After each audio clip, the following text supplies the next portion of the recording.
My name is Victoria Ashford. I am 34 years old. I am a decorated Marine general with 15 years of distinguished service, 3 Purple Hearts, and command over the most elite special operations unit in the Pacific Fleet. I've led missions in 12 countries, saved countless lives, and earned the respect of warriors across every branch of the military. But none of that mattered to my father when he looked me in the eye across our family's mahogany dining table and said the words that would haunt me forever. "You are no daughter of mine." What he didn't know was that in exactly 17 minutes, a Navy SEAL would walk through our front door, salute me, and say 5 words that would change everything. "We've been looking for you, General." Before we jump back in, tell us where you're tuning in from, and if this story touches you, make sure you're subscribed, because tomorrow, I've saved something extra special for you. But I'm getting ahead of myself.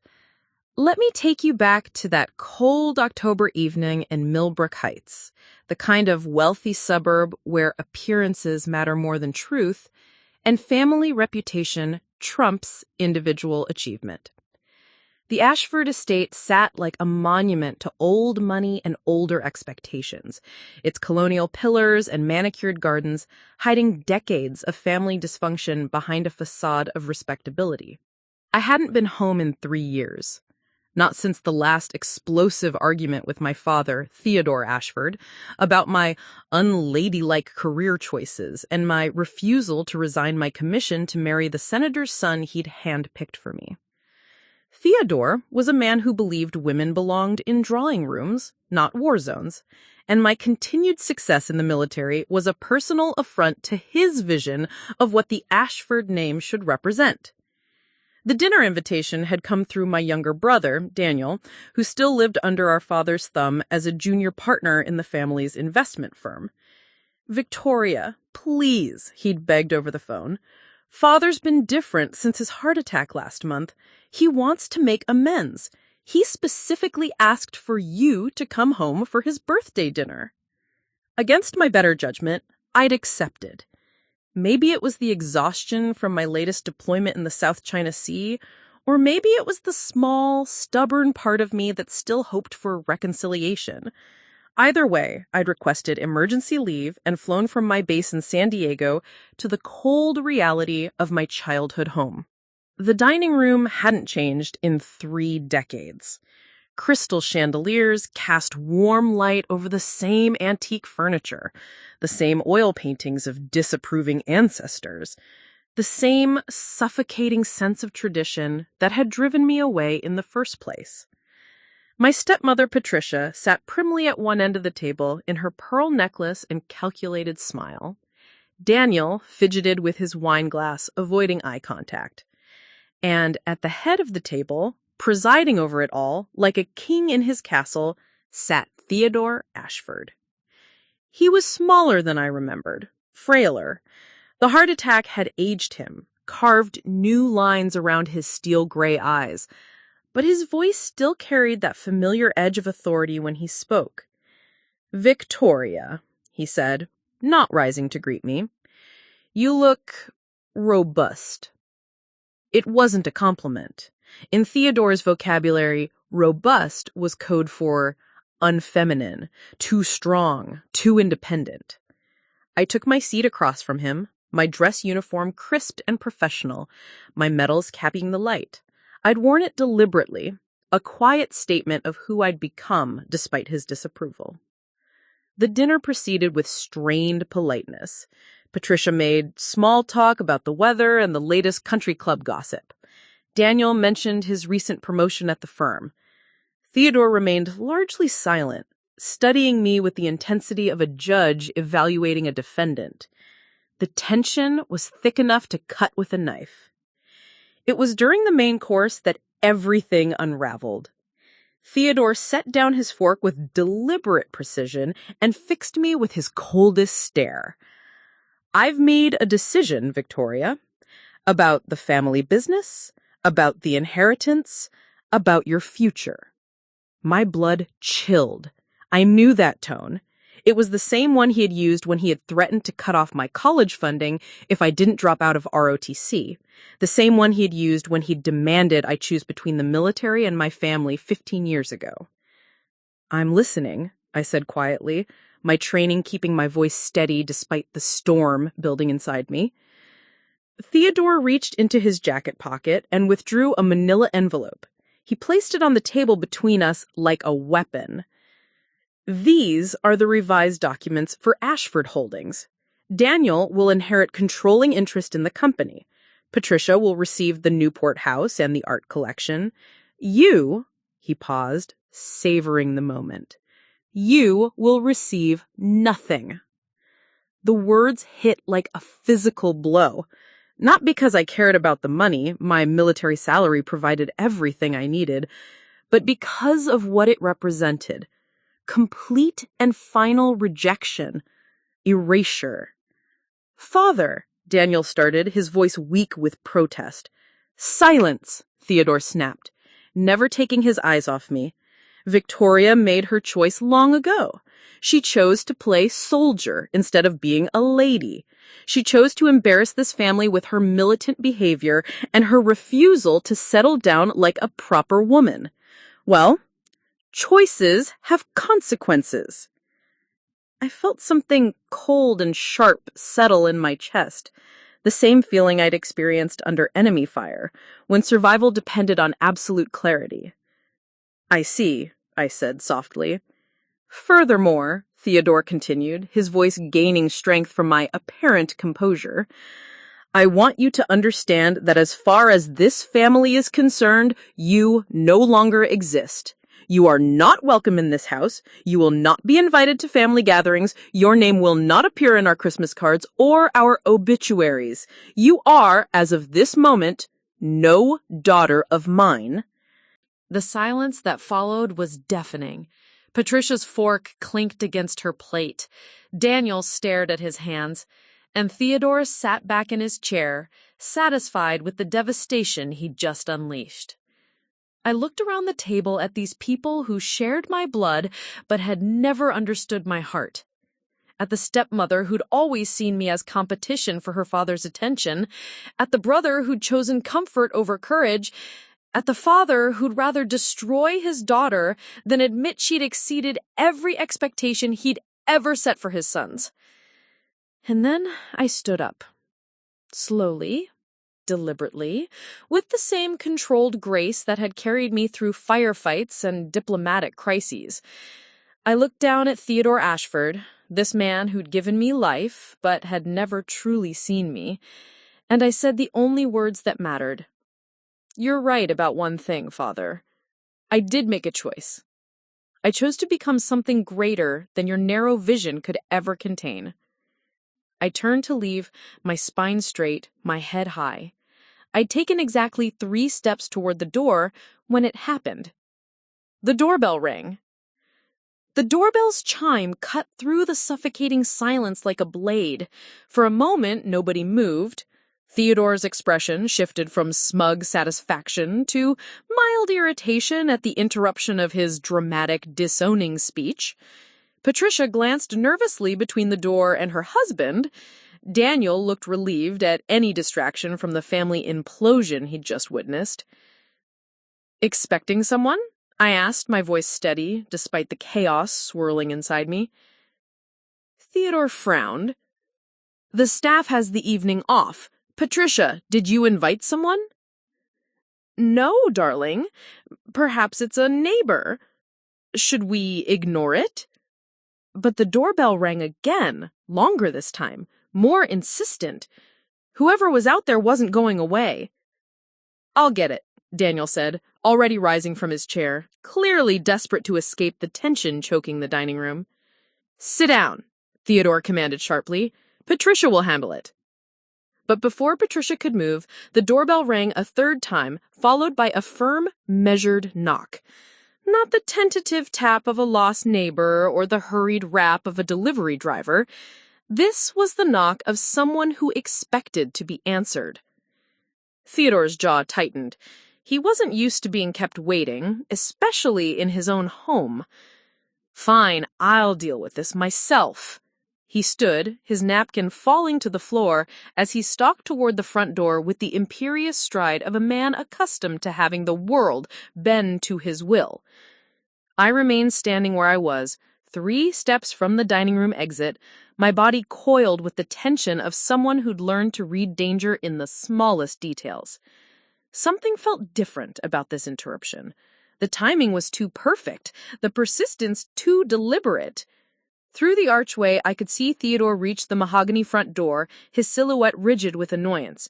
The elaborate stained glass panels cast colorful shadows across the marble foyer as he yanked the door open with more force than necessary. "What is the meaning of?" Theodore's words died in his throat. Standing on our doorstep was a man who commanded attention without saying a word. Tall, broad-shouldered, with the kind of bearing that screamed military training. He wore civilian clothes, dark jeans, a simple black jacket, but everything about his posture said soldier.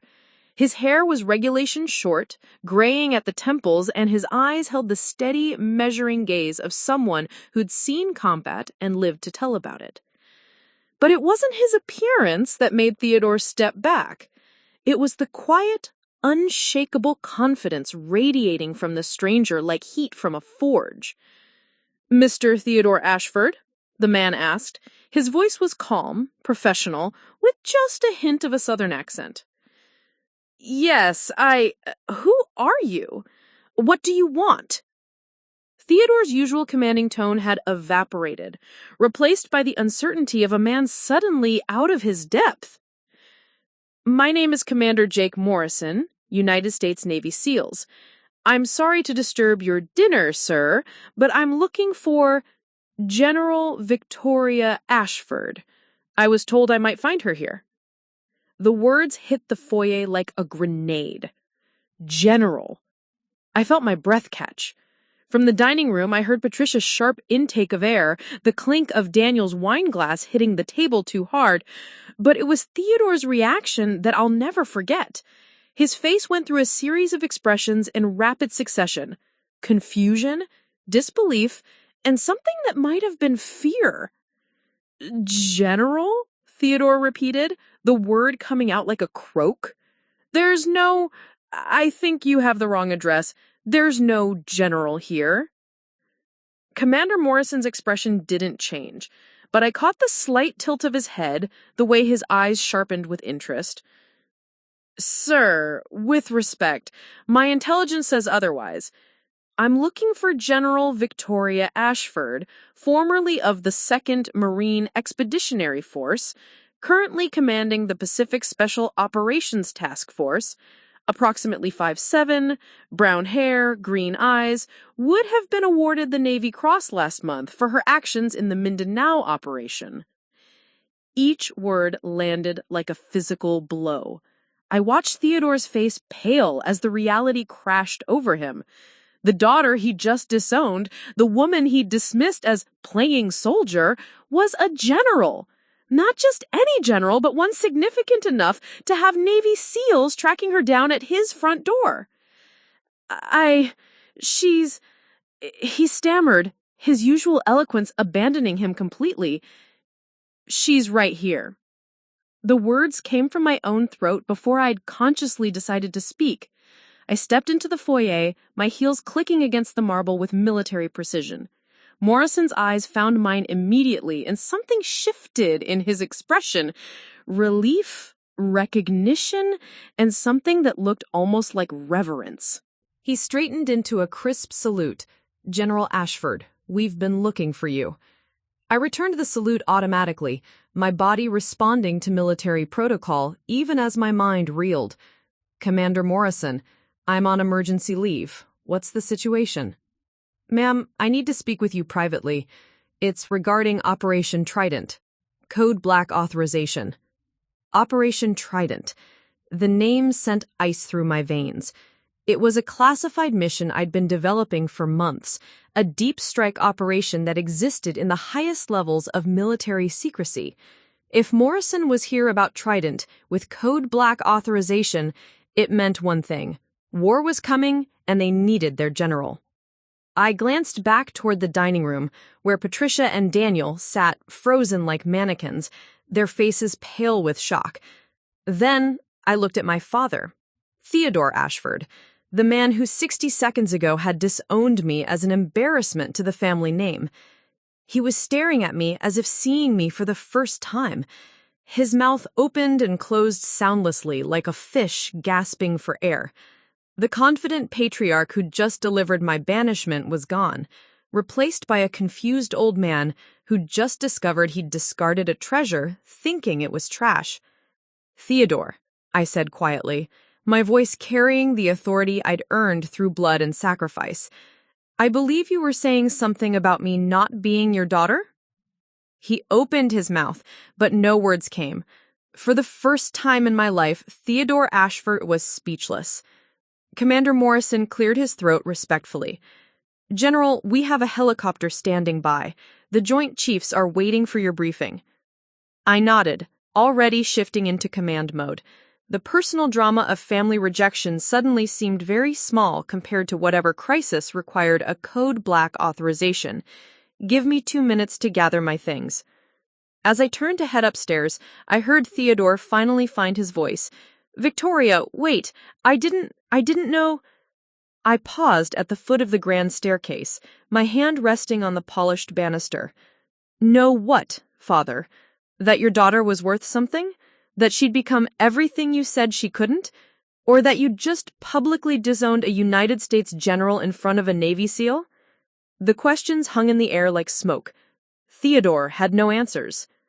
Behind me, Commander Morrison's voice was professionally neutral, but I caught the slight edge to his words. "Sir, just so we're clear, General Ashford isn't just any officer.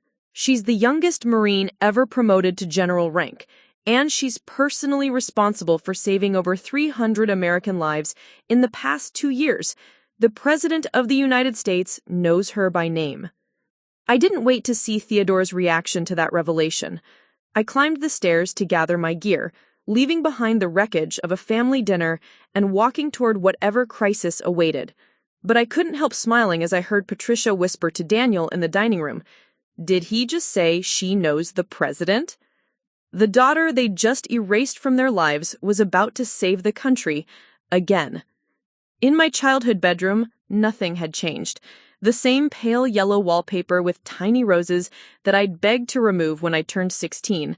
The same antique vanity where I'd practiced applying makeup for my debutante ball, an event I'd eventually skipped to attend a Marine recruitment seminar. The same window that overlooked the garden where I'd once dreamed of escape. But I wasn't the same girl who'd once cried into these pillows after another argument with Theodore about my inappropriate ambitions. I moved with practice efficiency, grabbing my go-bag from the closet, a habit I'd maintained even on leave. Every military officer worth their salt kept emergency gear ready. Clean uniforms, essential documents, secure communication devices, and my service weapon. As I changed from my dress uniform into tactical gear, I could hear muffled voices from downstairs. Theodore's baritone, Patricia's higher pitch, Daniel's nervous interjections, and Commander Morrison's steady responses. I caught fragments: classified operations, national security, immediate deployment. Each phrase another nail in the coffin of my father's assumptions about his worthless daughter. My secure phone buzzed. 3 missed calls from Admiral Henderson, my direct superior. 2 from the Secretary of Defense, 1 from a number I recognized as belonging to the White House Situation Room. Whatever was happening with Operation Trident, it was escalating fast. I descended the stairs to find the foyer transformed into an impromptu briefing space. Commander Morrison stood near the door, his posture alerting me that we had company outside. Through the stained glass panels, I could see the outline of at least 2 more figures, his security detail no doubt. Theodore sat heavily in one of Patricia's precious antique chairs, looking like a man who'd aged a decade in 10 minutes.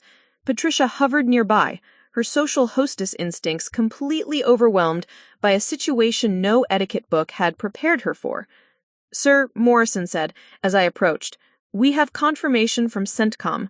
The situation in the Malacca Strait has escalated, and Chinese naval forces have moved into disputed waters.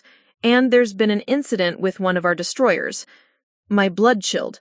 The Malacca Strait was one of the world's most critical shipping choke points, and I'd been developing contingency plans for exactly this scenario. Casualties? Unknown at this time, ma'am, but the President has authorized Phase 2 of Operation Trident. You're needed for immediate tactical consultation. Theodore's head snapped up at the mention of the President. The President? You mean she actually works directly with the Commander-in-Chief? Yes, sir, Morrison replied, his tone professionally neutral, but with an undertone that suggested he found Theodore's ignorance remarkable. General Ashford designed the strategic framework for Pacific theater operations. When there's a crisis in that region, she's typically the first person they call. I caught the way Daniel's eyes widened. My younger brother had always been the golden child, the one whose achievements were celebrated at family dinners. His junior partnership at a mid-tier investment firm suddenly seemed very small compared to designing military strategy for the most powerful nation on Earth. General, Morrison continued, we should move. The Joint Chiefs Conference begins in 90 minutes. But before I could respond, Theodore found his voice again. Victoria, wait! He struggled to his feet, his face pale but determined. We need to talk. I turned to face the man who'd spent the last hour systematically destroying our relationship. I think you've said everything you needed to say, Theodore. Don't call me that, he said sharply, then caught himself. I'm your father. Are you? I asked quietly. Because 30 minutes ago, you made it very clear that I was no daughter of yours. You stripped me from the family, removed me from your inheritance, and told me I was dead to you. Those aren't words you can take back just because the circumstances changed. Patricia stepped forward, her hands fluttering nervously. Victoria, darling, your father was just... He's been under so much stress since his heart attack. He meant every word, I interrupted, my voice cutting through her excuses like a blade. Theodore has always meant every word when it comes to his disappointment in me. The only thing that's changed is that he's finally realized his disappointment was based on ignorance. Commander Morrison shifted slightly, and I caught his subtle signal. Time was running short, and whatever was happening in the Pacific couldn't wait for family reconciliation. But I needed this moment. I'd spent 34 years trying to earn my father's respect, and I was finally in a position to explain exactly what that had cost both of us. Do you want to know what's really tragic about tonight, Theodore? I continued, my voice steady, despite the emotion roiling beneath the surface. It's not that you disowned me, it's that you never bothered to learn who I actually became. I walked to the mantelpiece where Patricia's carefully arranged family photos told the sanitized story of Ashford's success. Pictures of Daniel's graduation, his engagement, his promotion. Pictures of Theodore receiving business awards, cutting ribbons, shaking hands with local politicians. Pictures of Patricia at charity galas, always perfectly posed. No pictures of me. Not one. Not since I'd graduated from the Naval Academy 15 years ago. You see, while you were busy being ashamed of my unladylike career choice, I was earning my first Purple Heart in Afghanistan. I was 22, leading a convoy that got hit by an IED. I spent 3 months in a military hospital, learning to walk again, while you were telling people I was finding myself overseas. Theodore's face crumpled slightly. I didn't know you were injured. You never said. I called. I said simply. Daniel answered. I told him I was in the hospital. He said you were in meetings and couldn't be disturbed. When I asked him to have you call back, he said you'd prefer if I handled my military problems on my own. Daniel went very still. Victoria, I thought you just wanted money. Dad had said that... What had he said, Daniel? My brother's voice was barely a whisper. That you'd probably call asking for help eventually, and that we should let you figure things out yourself. He said it would build character. The silence that followed was deafening. Theodore stared at Daniel, then at me, the full weight of his willful ignorance finally settling on his shoulders. While you were building character through medical neglect, I was building something else. A reputation, a career, a legacy that actually matters.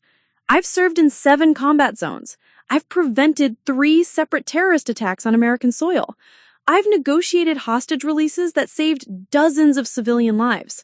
Last year, I personally led the rescue mission that extracted the American ambassador from Syria when his convoy was ambushed. Commander Morrison cleared his throat respectfully. General, if I may add, the Syria operation is still classified, but it prevented what intelligence estimated would have been a significant international incident. The president personally commended your tactical innovation. Patricia's hand flew to her throat. The president? Personally? Ma'am, General Ashford has been to the White House 17 times in the past 3 years. She's briefed the president, the Secretary of State, and the entire National Security Council on Pacific theater strategy. When they needed someone to design the framework for maintaining peace in one of the world's most volatile regions, they chose her. I watched Theodore process this information, his face cycling through emotions I'd never seen before. Pride warred with regret, amazement battled with grief. He was finally seeing his daughter clearly, and the picture was nothing like he had imagined. The irony, I said softly, is that everything you said you wanted from me, honor, achievement, service to something greater than myself, I've been providing all along, just not in the way you expected. Theodore stepped towards me, his hand reaching out as if to touch my arm, then dropping to his side. Victoria, how do I fix this? You don't, I said, not cruelly, but with the finality of someone who'd already grieved the relationship we'd never had. You can't unknow what you chose not to learn. You can't unsay what you said. And you can't undo 34 years of making me feel like I wasn't enough. Commander Morrison's earpiece crackled with static, and he touched it briefly before catching my attention. General, we really need to move. The situation is deteriorating. I nodded, then looked one last time at the family that had shaped me through their rejection. I have a job to do. People are counting on me to prevent a war, and I won't let them down the way you let me down. I moved toward the door, but Theodore's voice stopped me one final time. Victoria, I'm proud of you. The words hung in the air like a prayer offered too late. I turned back to see tears in his eyes, the first time I'd ever seen my father cry. I know you are, Theodore, I said gently. Now, when it doesn't matter anymore, when you finally understand what you threw away. But pride offered in the aftermath of cruelty isn't the same as love offered throughout a lifetime. I walked out of my childhood home with Commander Morrison at my side, leaving behind the ghosts of who I'd once hoped to be, and stepping fully into who I'd become despite them. The daughter who was never good enough was about to save the world. Again. The black helicopter waited on the Ashford Estates tennis court, its rotors spinning lazily in the October night. As we approached, I could see the pilot, a woman with short auburn hair and the focused expression of someone who'd flown extraction missions in hostile territory. 2 additional SEALs flanked the aircraft, their eyes constantly scanning the perimeter even in this wealthy suburban neighborhood. "Ma'am," Morrison said as we reached the helicopter, "I should brief you on what's happened since you went on leave." I buckled into the jump seat, muscle memory taking over as the familiar weight of tactical gear settled around me. The helicopter lifted off smoothly, and through the window I watched my childhood home shrink below us. The warm lights of the dining room looked almost peaceful from this height, giving no hint of the devastation that had just unfolded inside those walls. "Go ahead, Commander," I said, pulling on the communications headset. Morrison's voice crackled through the intercom. 48 hours ago, Chinese naval forces began what they're calling routine exercises in the Malacca Strait, but our satellite intelligence shows deployment patterns consistent with a blockade preparation. They've positioned submarines at key choke points and moved their newest destroyer squadron into the shipping lanes. I felt the familiar shift in my mind as personal concerns gave way to strategic thinking.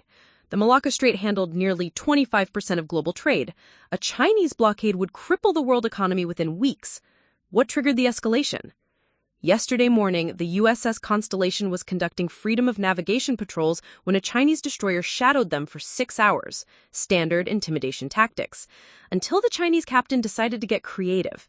He ordered what he called live-fire exercises within 1,000 yards of our ship. My blood chilled. 1,000 yards was essentially point-blank range in naval terms. Casualties? That's where it gets complicated, ma'am. No direct hits, but the Constellation's sonar operator, Petty Officer Rebecca Martinez, suffered a severe acoustic injury when one of the Chinese shells detonated close enough to overload her equipment. She's in critical condition at the Naval Hospital in Singapore. I closed my eyes, processing the implications. An injured American sailor in disputed waters was exactly the kind of incident that could spiral into open conflict. What's the Chinese position? They're claiming the Constellation strayed into their territorial waters and that their captain was defending Chinese sovereignty. Our GPS logs prove otherwise, but they're sticking to their story. The helicopter banked sharply, and I looked out to see the lights of Andrews Air Force Base approaching. We were heading straight to the Pentagon, which meant the situation was even worse than Morrison was letting on. "There's more, isn't there?" I asked. Morrison nodded grimly. "This morning, intelligence intercepted communications suggesting the Chinese are planning what they're calling Operation Golden Dragon, a coordinated action to establish permanent control over the strait. If our analysis is correct, they're planning to declare an exclusion zone and enforce it with military action." Timeline? 72 hours. Maybe less. I felt the weight of command settle over me like a familiar cloak. This is why I exist. Not to fight for my father's approval or fit into Patricia's social expectations, but to stand between chaos and catastrophe when the world needed someone willing to make the hard choices. The helicopter touched down on the Pentagon's helipad, and within minutes I was walking through corridors I knew as well as my own home. The Pentagon at night had a different energy than during the day. Quieter, but more intense, like a nerve center operating on pure adrenaline and caffeine. We entered the Joint Chiefs conference room to find organized chaos. Admiral Henderson, my direct superior, stood before a wall of monitors displaying real-time satellite feeds from the South China Sea. General Rodriguez from the Army, Admiral Chang from the Navy, and General Thompson from the Air Force were clustered around a holographic tactical display that showed ship positions in 3 dimensions. "Victoria," Admiral Henderson said as I entered, relief evident in her voice. "Thank God, we've been trying to reach you for hours." "My apologies, Admiral. I was handling family business." The words tasted bitter, but I pushed the emotion aside. "Commander Morrison has briefed me on the situation. What's our current tactical assessment?" General Rodriguez, a stocky man with steel-gray hair and the bearing of someone who'd earned his stars in combat, gestured to the holographic display. "Grim. The Chinese have 12 surface vessels in the strait, including 2 guided missile destroyers and what appears to be their newest stealth frigate. Intelligence suggests they have at least 4 submarines in the area, but we've only confirmed positions on 2. I studied the display, my mind automatically calculating vectors, response times, and engagement scenarios. What about our assets?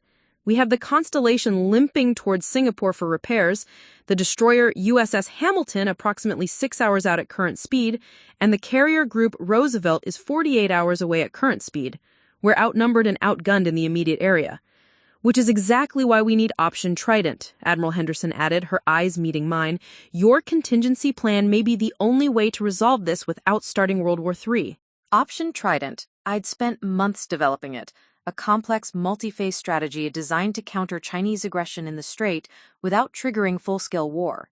It relied on precision, timing, and the kind of coordinated operations that required flawless execution. "The plan assumes we have at least a week to position assets," I said, studying the tactical display. "With the 72-hour timeline, we'll need to modify the approach significantly." "That's why you're here," General Thompson said. "The president wants options that don't involve sending carrier groups into a potential shooting war. Congress is breathing down our necks about military engagement, and the international community is demanding diplomatic solutions that, frankly, don't exist."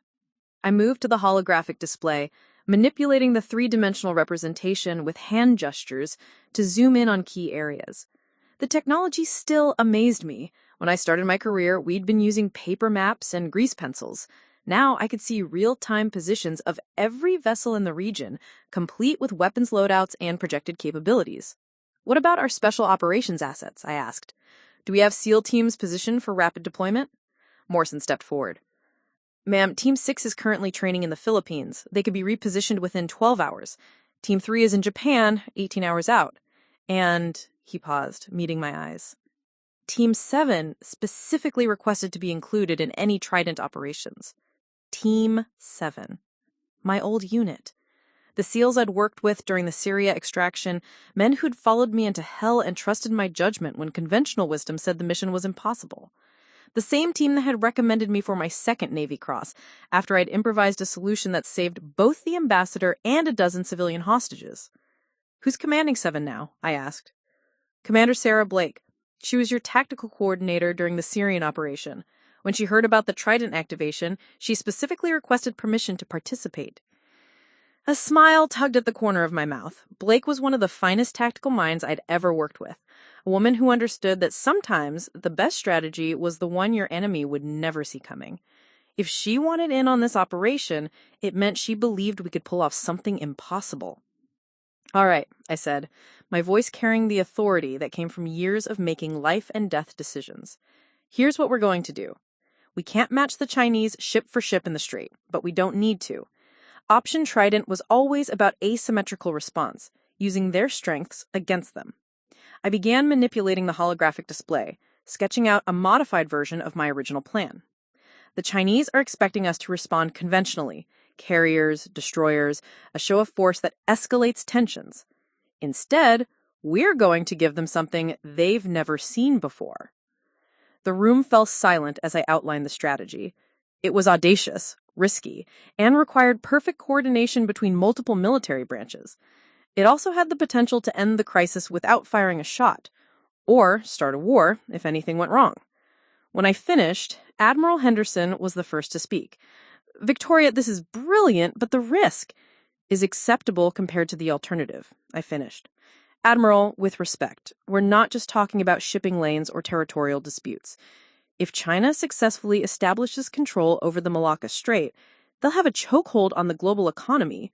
Every nation that depends on Pacific trade will be at their mercy." General Rodriguez nodded slowly. "The plan could work, but it requires congressional authorization for some of these deployments. Then we'd better get the president on the line, because in about 70 hours, Chinese naval forces are going to make a move that could destabilize the entire Pacific region. And when they do, I intend to be ready with a response they'll never forget." As the room erupted into coordinated activity, secure calls to Washington, deployment orders, intelligence requests, I felt the familiar surge of purpose that came with command. This was where I belonged, not in my father's dining room begging for acceptance, but here, making decisions that would shape the course of history. The daughter who was never good enough was about to remind the world why they called her General. The secure conference room in the Pentagon's deepest level hummed with encrypted communications equipment. 3 banks of monitors displayed everything from satellite feeds to diplomatic cables, while a team of intelligence analysts worked quietly at their stations, feeding real-time updates to the crisis management team. I stood before the largest screen, watching Chinese naval formations move through the strait like pieces on a chessboard, each position calculated for maximum strategic advantage. "General Ashford," Admiral Henderson's voice cut through the controlled chaos. "We have the president on Secure Line 1. I moved to the reinforced booth where the most sensitive communications took place, sliding on the specialized headset that would encrypt my voice through multiple layers of security. The weight of the moment settled on my shoulders. I was about to brief the most powerful person in the world on a plan that could either prevent a war or start one. "Mr. President," I said as the connection established, my voice steady, despite the magnitude of what I was about to propose. "General Ashford." President Catherine Walsh's voice carried the calm authority that had made her one of the most effective commanders-in-chief in recent history. "I've been briefed on the Malacca situation. Admiral Henderson tells me you have a proposal that could resolve this without turning the Pacific into a war zone." "Yes, sir, but I need to be completely transparent about the risks involved." "I wouldn't expect anything less from you, Victoria. Your Syria operation showed me that you don't sugarcoat the hard truths. What are we looking at?" I activated the holographic display visible to both my location and the White House Situation Room. "Mr. President, the Chinese strategy is based on the assumption that we'll respond conventionally, either with overwhelming naval force that escalates the situation, or with diplomatic protests they can safely ignore. Operation Trident exploits that assumption. Walk me through it." Phase 1 involves what appears to be a strategic withdrawal. We'll announce that the USS Constellation is returning to base for repairs, and that we're temporarily reducing our presence in the strait to avoid further incidents. The Chinese will interpret this as weakness or hesitation. And Phase 2. While they're celebrating their apparent victory, we deploy SEAL Team 7 to 3 specific underwater positions using our newest stealth delivery vehicles. These aren't attack positions, they're observation posts that will allow us to monitor every Chinese vessel in real time without being detected.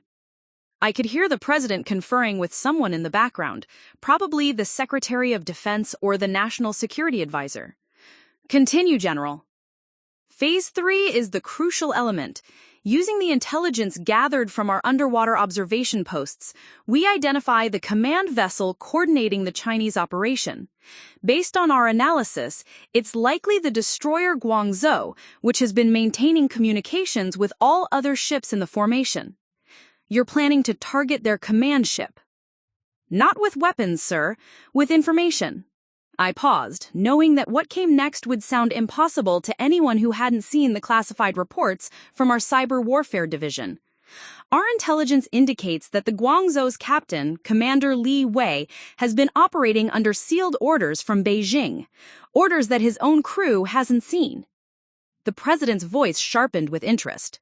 What kind of orders? The kind that would cause a mutiny if his officers knew about them. Mr. President, Chinese naval tradition emphasizes honor and protecting civilian shipping. Commander Li's sealed orders direct him to fire on unarmed merchant vessels if they refuse to submit to Chinese inspection. His own officers would consider this a violation of everything they've sworn to protect. How do we know this? Because 3 months ago, I personally recruited the communications officer aboard the Guangzhou during a joint training exercise in neutral waters. Lieutenant Commander Zhang Ming approached us after discovering suspicious encrypted transmissions. He's been feeding us intelligence ever since. I could hear the sharp intake of breath from someone in the White House Situation Room. Having an asset aboard the Chinese command vessel was the kind of intelligence coup that could change everything. Zhang will leak Commander Li's sealed orders to the ship's crew at precisely the moment we implement Phase 4, which involves a very public, very dramatic rescue operation. Rescue operation. Sir, at 0600 hours tomorrow, a Singaporean cargo vessel, the Harmony Trader, will experience what appears to be a catastrophic engine failure in the middle of the strait. The ship will be carrying critical medical supplies bound for Indonesian hospitals, including experimental cancer treatments for children. The crew will send out international distress calls reporting that their cargo hold is flooding and they're in danger of sinking. President Walsh was quiet for a long moment. And the Chinese response? If Commander Li follows his sealed orders, he'll demand the Harmony traders submit to boarding and search, even though international maritime law requires immediate assistance to vessels in distress. When the crew refuses, explaining that delay could mean the loss of life-saving medical supplies, Li will be forced to choose between following Beijing's orders or honoring naval tradition. What if he chooses to follow orders? That's where Phase 4 becomes crucial. Zhang will ensure that Li's sealed orders are broadcast over the ship's internal communication system at the exact moment Li threatens the cargo vessel. His crew will hear their captain preparing to fire on a ship carrying medicine for dying children. The implications hung in the air like electricity before a storm. His own officers will relieve him of command, the president said, understanding dawning in his voice. More than that, sir. According to Zhang, there are at least 6 officers aboard the Guangzhou who have children of their own. When they hear their captain preparing to attack a medical supply ship, they won't just relieve him, they'll actively assist in protecting the Harmony Trader. And the other Chinese vessels will face the same choice: support a commander who's willing to attack medical supplies, or stand down in the face of what their own naval code considers an undishonorable action. Mr. President, this operation doesn't just end the immediate crisis. It fundamentally undermines Chinese credibility in the region by exposing the true nature of their intentions. I could hear murmured conversations in the background as the president's advisors processed the implications of what I was proposing. Finally, President Walsh spoke again. General, this plan requires the Harmony Trader to actually be in distress. You're asking me to authorize putting civilian sailors at risk. No, sir. I'm asking you to authorize the appearance of distress. The Harmony Trader is actually a decommissioned naval vessel that our allies in Singapore have been using for training exercises. The crew will be volunteer Singaporean naval personnel, and the cargo will include real medical supplies mixed with sealed flotation chambers that will prevent the ship from actually sinking. The engineering for something like that has already been tested, sir. 3 times, in fact, during joint exercises with the Singaporean Navy. They're as committed to keeping the strait open as we are, and they volunteered their resources for this operation. Another pause. Timeline? If you authorize the operation now, we can have all assets in position within 18 hours. The Harmony Trader incident occurs at dawn, which gives us optimal visibility for international media coverage. By noon tomorrow, either the Chinese will have stood down voluntarily, or they'll have demonstrated to the entire world that they're willing to attack medical supply ships. Casualties? Minimal risk to our personnel. The SEAL teams will be operating in stealth mode with multiple extraction options. The Harmony Trader crew are trained naval personnel with extensive safety protocols. The greatest risk is to Lieutenant Commander Zhang, but he's requested permission to remain in position regardless of the outcome. I heard papers rustling and what sounded like intense discussion. Finally, the president spoke again. General Ashford, I've been commander-in-chief for 6 years. I've authorized operations in 17 different countries, but I've never been presented with a plan this audacious that had this high a probability of success without casualties. Sir, with respect, that's because most operations are designed by people who think conventionally. This plan works because it forces the Chinese to choose between their strategic objectives and their moral principles.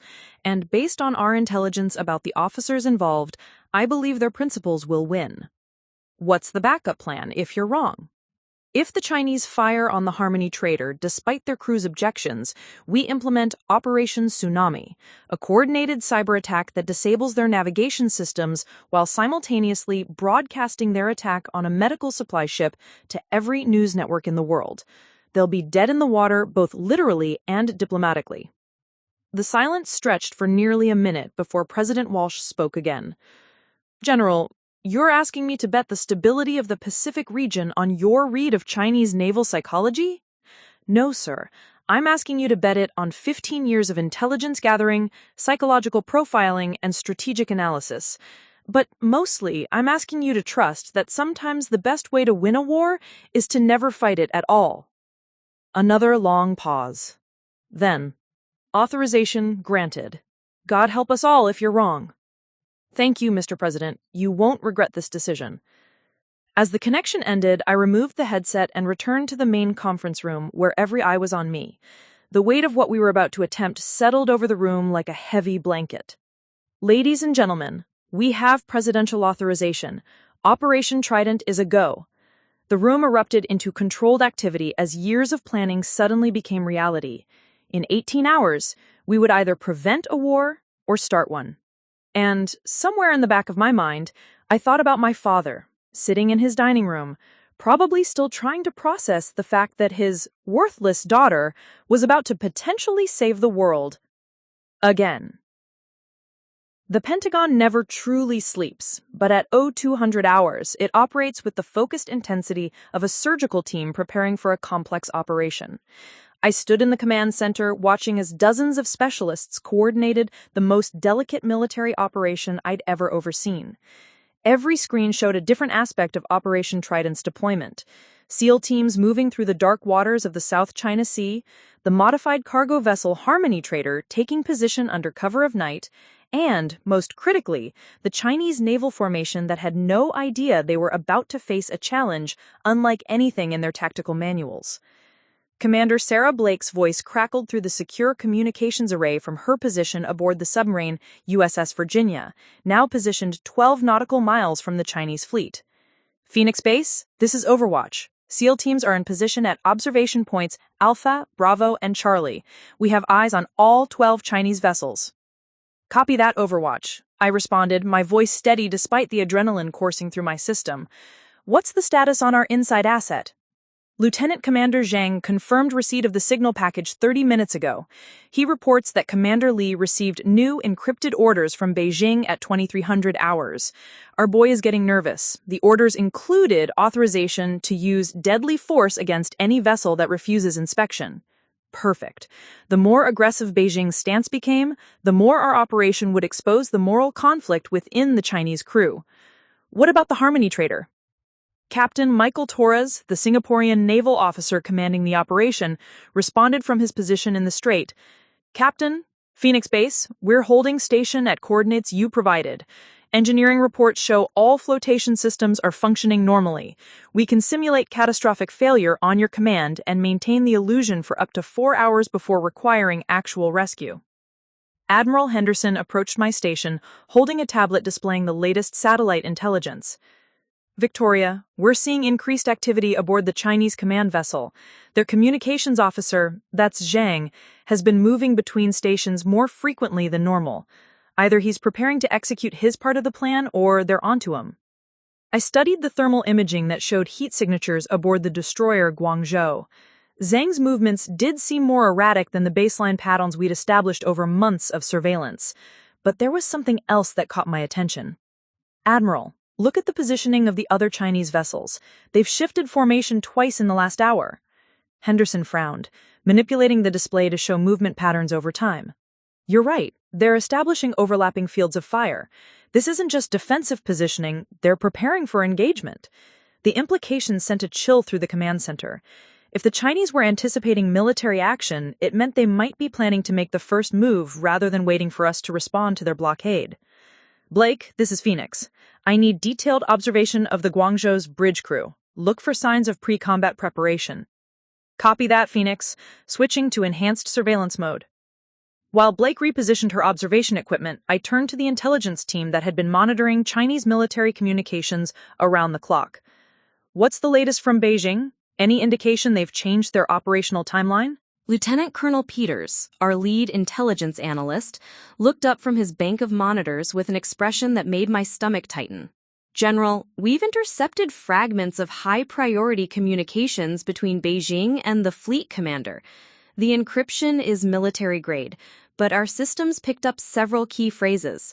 Accelerated timeline, demonstrate resolve, and, most concerning, acceptable losses. Acceptable losses? In military terminology, that phrase meant Beijing was prepared for casualties, possibly including their own. The psychological operation I'd designed assumed that Chinese naval officers would balk at attacking civilian vessels.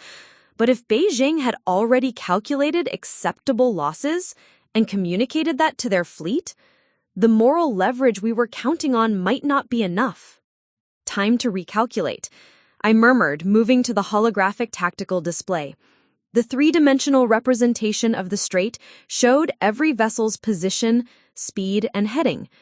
I began running mental scenarios, adjusting our plan for the possibility that the Chinese might be more willing to escalate than we'd anticipated. Commander Morrison, who had remained in the command center as my tactical liaison, approached with a secure phone. General, Admiral Richardson from the Pacific Fleet is requesting immediate consultation. The carrier group Roosevelt has increased speed and could be in the area 6 hours ahead of schedule. 6 hours early? That could either be a blessing or a disaster, depending on how the Chinese interpreted the early arrival of overwhelming American naval power. Put him through. Admiral Richardson's voice carried the weight of 3 decades of naval command. Victoria, I've been monitoring the situation from the Roosevelt. If you need heavy support, we can be in position to provide it.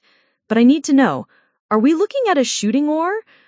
It was the question everyone was thinking, but no one wanted to ask directly.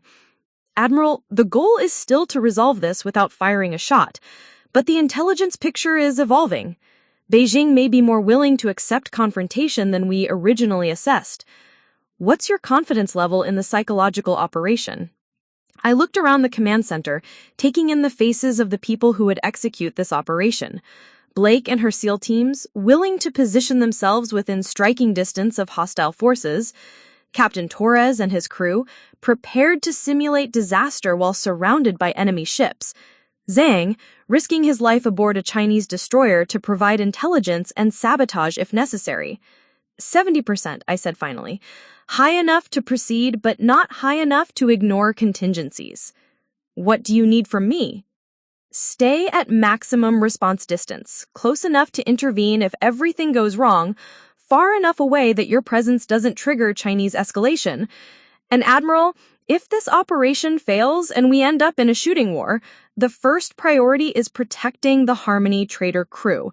They're volunteers, but they're also the key to maintaining international legitimacy. Understood. Richardson out. As I ended the call, I noticed that the activity level in the command center had increased dramatically. Analysts were updating threat assessments.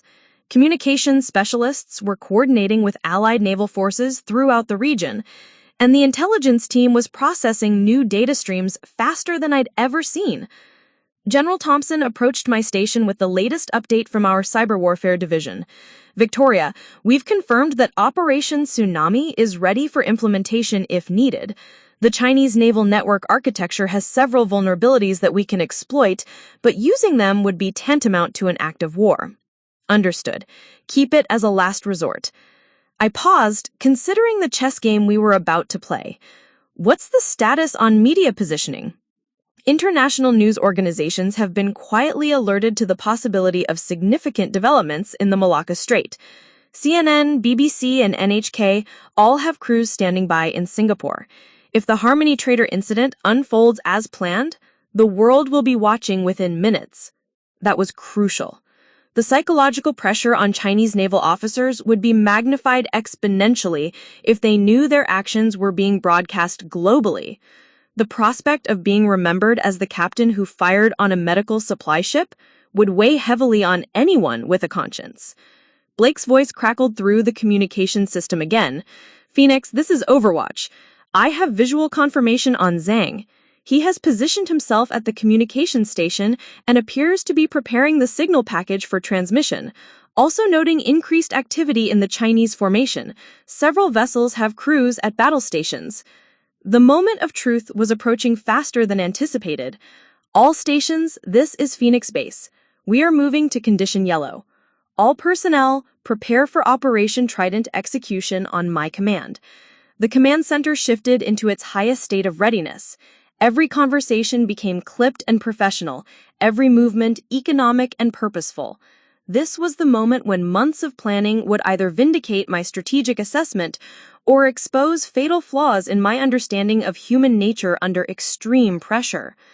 I thought briefly of my father, probably sleeping peacefully in his expensive bed, unaware that his daughter was orchestrating an operation that could determine whether the next decade would be marked by peace or war in the Pacific. The irony wasn't lost on me. The daughter he'd dismissed as a failure was about to make decisions that would affect millions of lives. General, Admiral Henderson said quietly, whatever happens in the next few hours, I want you to know that this operation represents the finest strategic thinking I've seen in 30 years of service.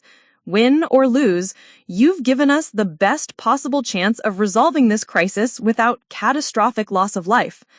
I nodded, accepting the sentiment without letting it distract me from the task ahead.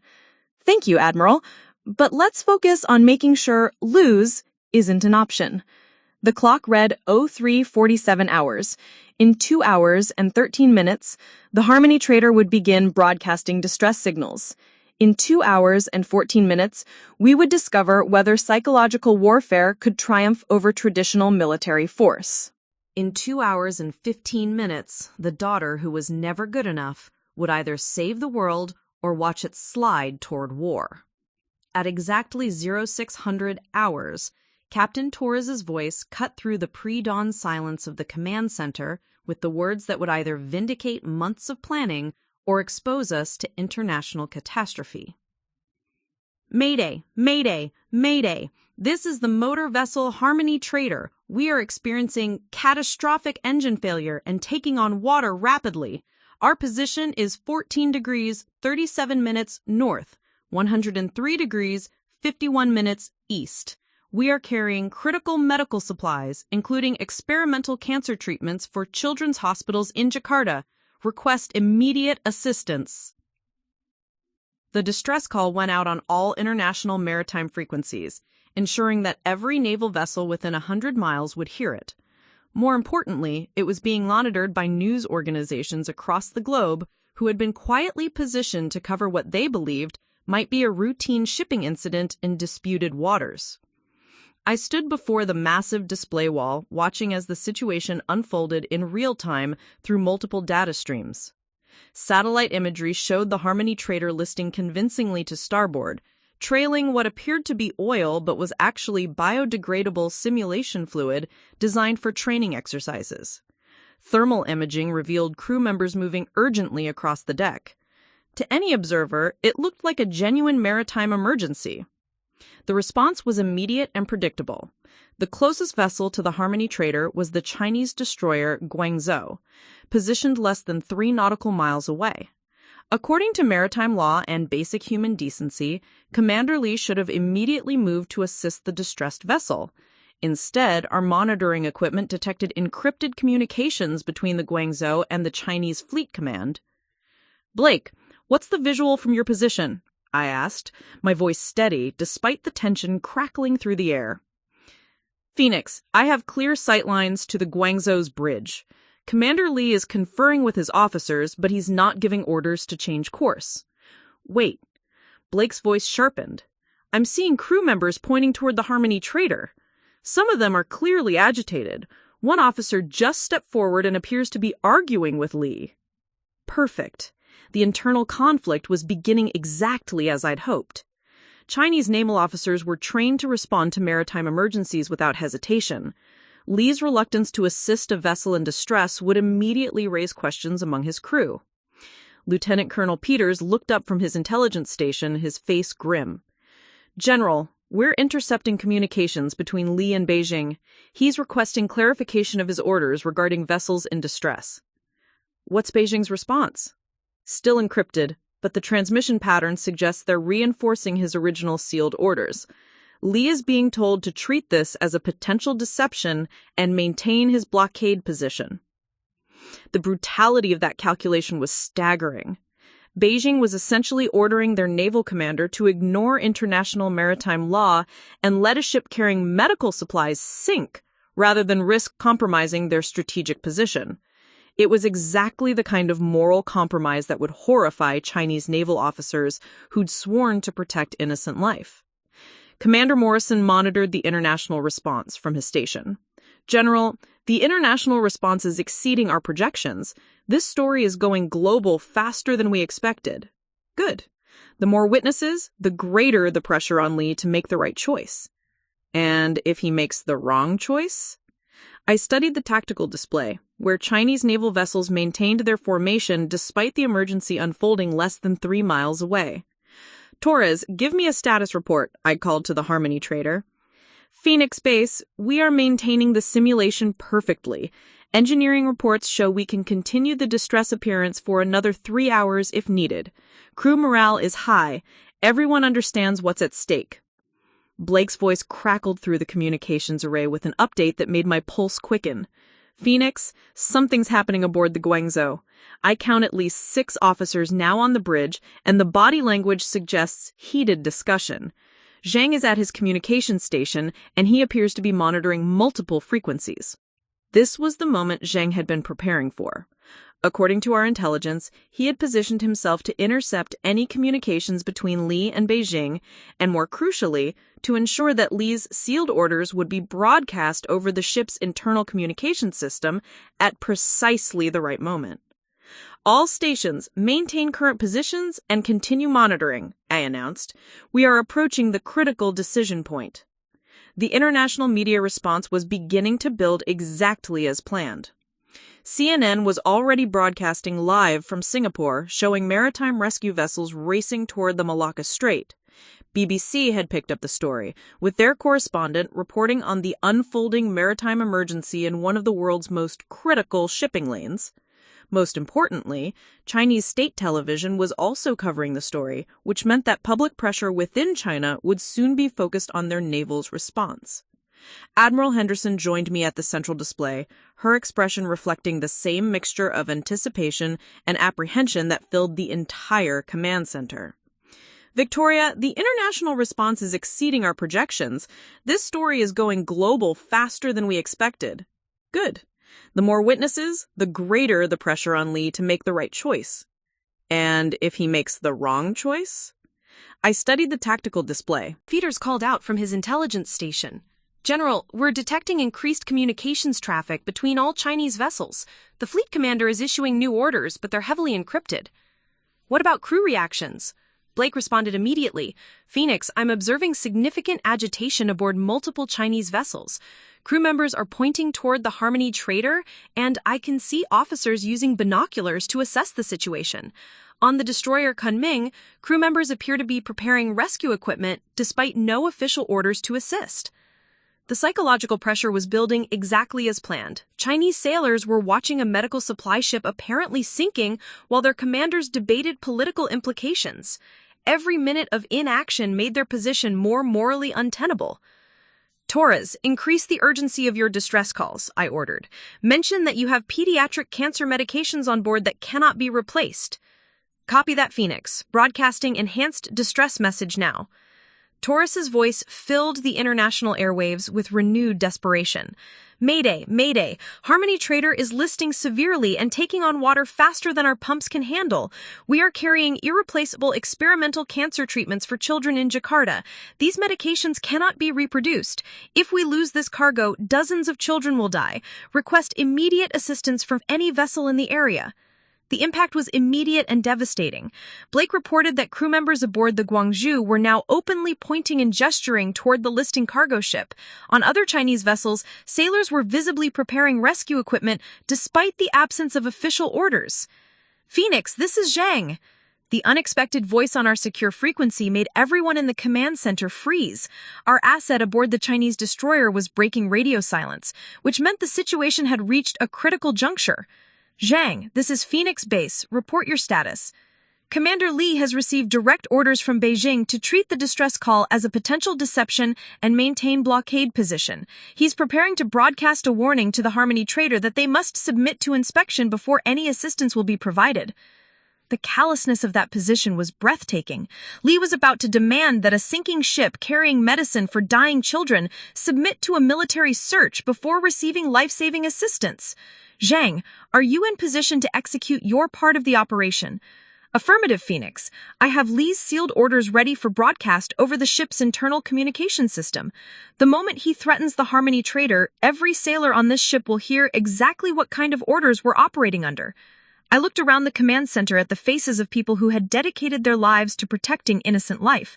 What we were about to witness would either vindicate the belief that human decency could triumph over political calculation, or it would expose the depths to which international relations had sunk. I looked around the command center at the faces of people who had dedicated their lives to protecting innocent life. What we were about to witness would either vindicate the belief that human decency could triumph over political calculation, or it would expose the depths to which international relations had sunk. All stations, prepare for Phase 4 execution, I announced. Zhang, you are authorized to proceed on my command. The moment of truth was approaching. In minutes, we would discover whether Chinese naval officers would follow orders to threaten a medical supply ship or whether their sense of honor would override their political instructions. The daughter who had been disowned for her choices was about to test whether those choices could save the world. Commander Lee's voice cut across the international maritime frequencies with the cold precision of a man following orders he didn't want to give. Motor vessel Harmony Trader, this is the People's Liberation Army Navy destroyer Guangzhou. You will heave to and prepare for immediate boarding and inspection. Any attempt to continue your course without compliance will be met with appropriate force. The words hung in the air like a death sentence. In the Pentagon Command Center, the silence was deafening. Every person present understood the magnitude of what we had just witnessed. A Chinese naval commander threatening to use military force against a vessel carrying medical supplies for dying children. Captain Torres responded exactly with the desperation the moment required. Guangzhou, we are taking on water rapidly. We do not have time for inspection procedures. We have experimental cancer medications on board that cannot be replaced if we don't reach port immediately. Request immediate assistance under international maritime law. Lee's response was swift and brutal. Harmony Trader, international waters are under Chinese Security Administration. No vessel may proceed without proper inspection. Prepare for boarding or face the consequences. Zhang, execute now, I commanded. What happened next aboard the Chinese destroyer would become the subject of military analysis for decades to come. Zhang, positioned at the communication station, activated a program he'd been carefully preparing for months. Li's sealed orders from Beijing, orders that authorized him to fire on unarmed vessels that refused Chinese inspection, suddenly broadcast over the ship's internal communication system for every crew member to hear. Blake's voice crackled through our surveillance network with real-time reporting that made my heart race. Phoenix, the effect is immediate and devastating. I can see crew members throughout the ship stopping their activities. Several officers are looking at each other in apparent shock. On the bridge, at least 3 officers are now directly confronting Li. The psychological impact was everything I had calculated it would be. Chinese naval tradition emphasized honor, protecting innocent life, and upholding international maritime law. Li's sealed orders violated every principle these sailors had sworn to uphold. What's Li's reaction? I asked. He appears to be shouting at his communications officer. That's Zhang, but Zhang is calmly explaining that the broadcast was an equipment malfunction. Other officers are demanding to see the written orders. Lieutenant Colonel Peters looked up from his intelligence station with an expression of amazement. General, we're intercepting communications from other Chinese vessels. The sealed orders broadcast was picked up by several ships, and their crews are demanding clarification from their own commanders. The operation was exceeding even my most optimistic projections. The moral crisis wasn't confined to a single ship. It was spreading throughout the entire Chinese fleet, as sailors learned that their commanders had been authorized to attack medical supply ships. Admiral Henderson monitored the international response from her station. Victoria, the global reaction is unprecedented. BBC is broadcasting Li's threat live.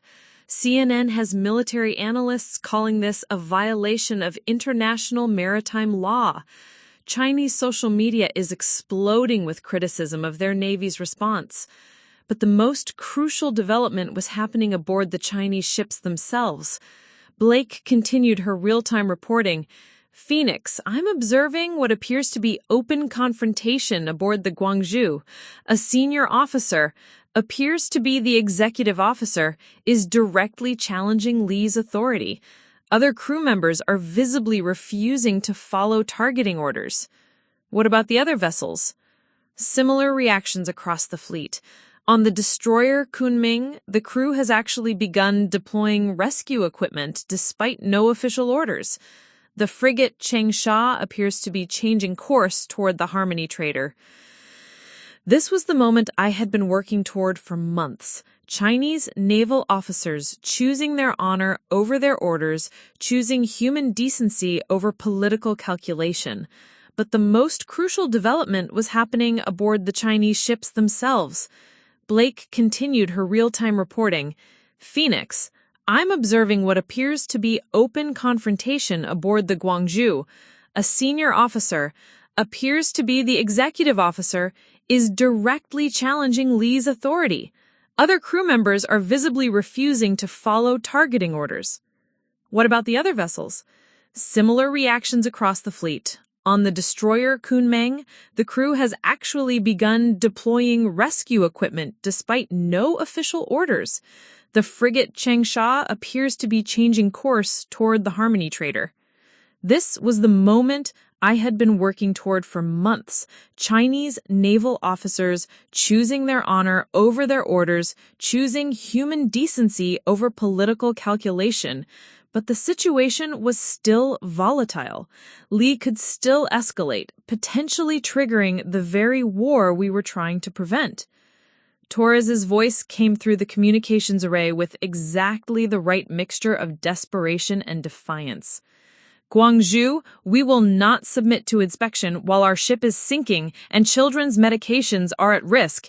If you want to fire on a medical supply ship while the world is watching, that is your choice, but we will not be complicit in our own destruction. The challenge was perfectly calibrated. Torres was forcing Li to make his intentions explicit, either help save lives or openly attack a humanitarian mission in front of international media. Zhang's voice crackled through our secure frequency with an update that made everyone in the command center hold their breath. Phoenix? Li is being confronted by his entire senior staff. The executive officer has demanded to see all sealed orders. 3 other officers are threatening to relieve Li of command if he fires on the Harmony trader. What's Li's position? He's trying to maintain authority, but his crew is openly defying him.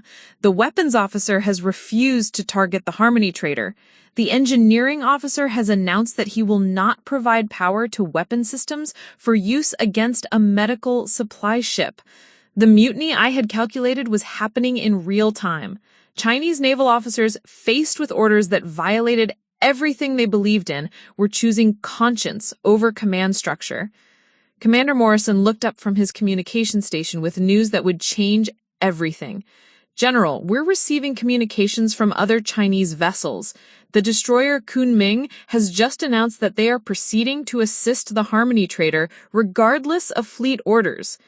Blake confirmed what we were seeing through surveillance. Phoenix, the Kunming is definitely changing course toward the distressed vessel. They're deploying rescue boats and medical personnel. But Li wasn't finished. His voice came over the international frequencies one more time, tinged with desperation and anger. All vessels, this is Fleet Command. Any ship that assists the unidentified vessel without proper authorization will be considered in violation of security protocols. The response was immediately devastating to Chinese fleet cohesion. The captain of the Kunming, Commander Wu Chen, responded on open channels that every naval vessel in the region could hear. Guangzhou, this is Kunming. We will not stand by while a medical supply ship sinks. Our duty is to preserve life, not threaten it. We are proceeding to render assistance. Other Chinese vessels began reporting similar positions. The frigate Changsha announced they were deploying medical personnel. The corvette Jiaxing reported that their crew had voted to assist the rescue operation. Li's fleet was disintegrating before his eyes as individual commanders chose honor over orders. Admiral Henderson approached my station with a secure communication device. Victoria, Admiral Richardson is requesting permission to move closer in case the situation escalates further. I considered the tactical situation. The Chinese fleet was effectively neutralized by internal dissent, but Li still commanded the most powerful vessel in the formation. If he chose to escalate rather than accept the collapse of his authority, the situation could still spiral into open conflict. Tell Richardson to maintain current position but prepare for rapid intervention if needed. This isn't over yet. Zhang's voice came through our secure frequency with urgency that made my blood run cold. Phoenix, Li is being locked in the bridge communications room and is attempting to contact Beijing for authorization to use deadly force. He's ordered his loyal crew members to regain control of the ship. The situation was reaching a breaking point. Li, faced with the complete collapse of his mission and his authority, was making one final desperate attempt to salvage the operation through escalation. Blake, what's your assessment of Li's remaining support? Phoenix, he appears to have perhaps 6 crew members still following his orders, mostly junior personnel, but the rest of the ship, including all senior officers, are in open revolt. The executive officer has assumed command and is ordering the ship to assist in rescue operations. The mutiny was complete, but Li's access to communications with Beijing meant he could still authorize actions that would trigger a wider conflict. Everything now depended on whether his remaining loyal crew would follow orders to fire on a medical supply ship or whether human decency would prevail at the final moment. The daughter who had been called worthless was watching her psychological warfare strategy tear apart a naval fleet without firing a single shot. The crisis reached its resolution not with the thunder of naval guns, but with the quiet dignity of ordinary sailors choosing conscience over command. At 0847 hours, Lieutenant Commander Zhang's voice came through our secure frequency with words that would end the Malacca Strait crisis and vindicate months of strategic planning. Phoenix Base. Commander Li has been relieved of command by his executive officer. The crew has secured the communications room and cut off his contact with Beijing. The Guangzhou is now proceeding to assist the Harmony trader under new command. In the Pentagon Command Center, the tension that had gripped us for hours released like a held breath. Blake's surveillance confirmed what Zhang reported. Phoenix, I have visual confirmation that Chinese rescue boats are in the water. Multiple vessels from their fleet are converging on the Harmony trader with medical personnel and emergency equipment. The psychological operation had succeeded beyond our most optimistic projections. Not only had we prevented the Chinese blockade, but we had done so by turning their own naval officers into allies of international maritime law. The fleet that had threatened to control the world's most critical shipping lane was now engaged in a humanitarian rescue operation broadcast live to the entire world. Admiral Henderson moved to my station with a secure communication from the White House. Victoria, President Walsh wants to speak with you immediately. I took the call on the secure booth, my mind already processing the implications of what we had accomplished. Mr. President? General Ashford, I've been watching the situation unfold in real time. What you have achieved is nothing short of miraculous. You've prevented a potential war and exposed the moral bankruptcy of Beijing's strategy without firing a single shot. Thank you, sir. But the real credit belongs to the Chinese naval officers who chose honor over orders. Zhang risked everything to make this possible, and dozens of other sailors chose to do the right thing when it mattered most. What's the status of our assets? All SEAL teams are safe and extracting to predetermined positions. The Harmony trader crew is secure and maintaining their cover as civilian sailors. Zhang has requested extraction, but he wants to remain in position to monitor Chinese fleet communications as they reorganize under new command. And the international response?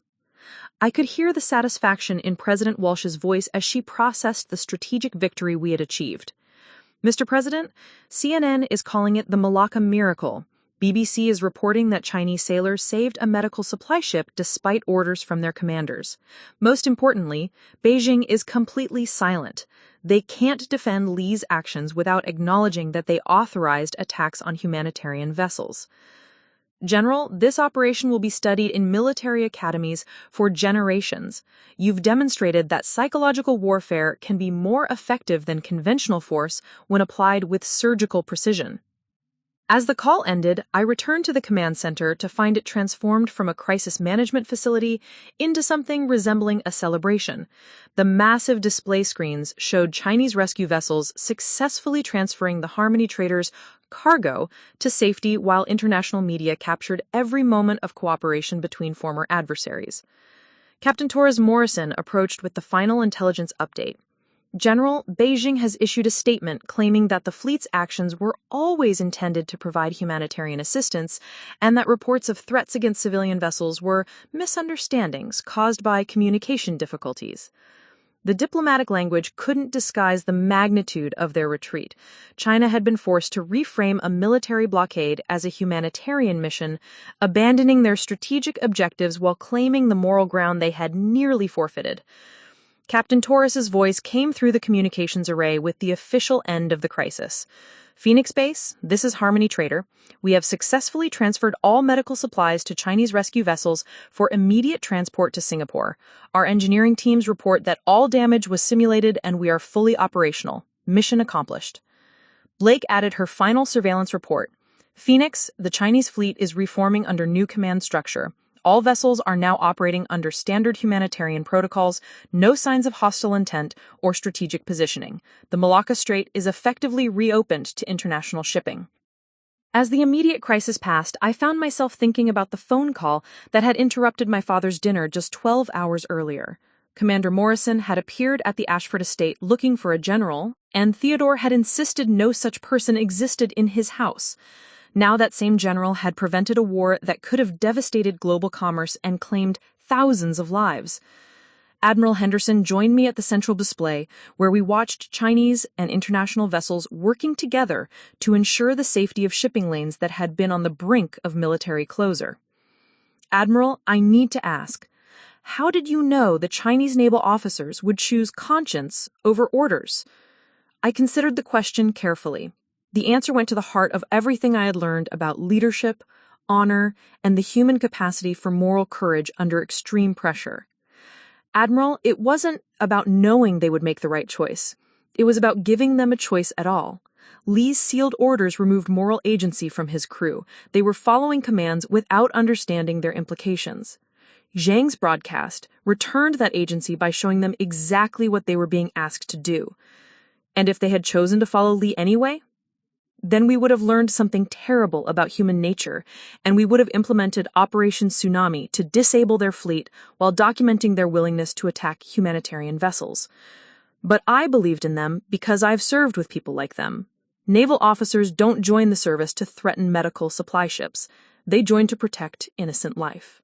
The debriefing process would take days, but the immediate tactical situation was resolved. Chinese naval forces were withdrawing to their territorial waters while maintaining face through their humanitarian reframing. International shipping was resuming normal operations.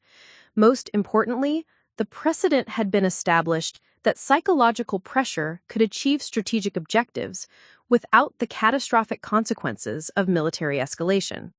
My secure phone buzzed with the call from an unexpected source. The caller ID showed a number I recognized as belonging to the Ashford estate. Victoria? Daniel's voice was hesitant, uncertain. We saw the news. CNN is saying you prevented a war in the Pacific. Is that true? I looked around the command center where dozens of people were still coordinating the peaceful resolution of an international crisis. It's true, Daniel. Father wants to speak with you. I'm sure he does, but I'm rather busy saving the world at the moment. There was a long pause before Daniel spoke again. Victoria, he's been crying. I've never seen him cry before. He keeps saying he threw away his daughter without ever knowing who she was. The conversation I'd walked away from 12 hours earlier seemed like it had happened in another lifetime.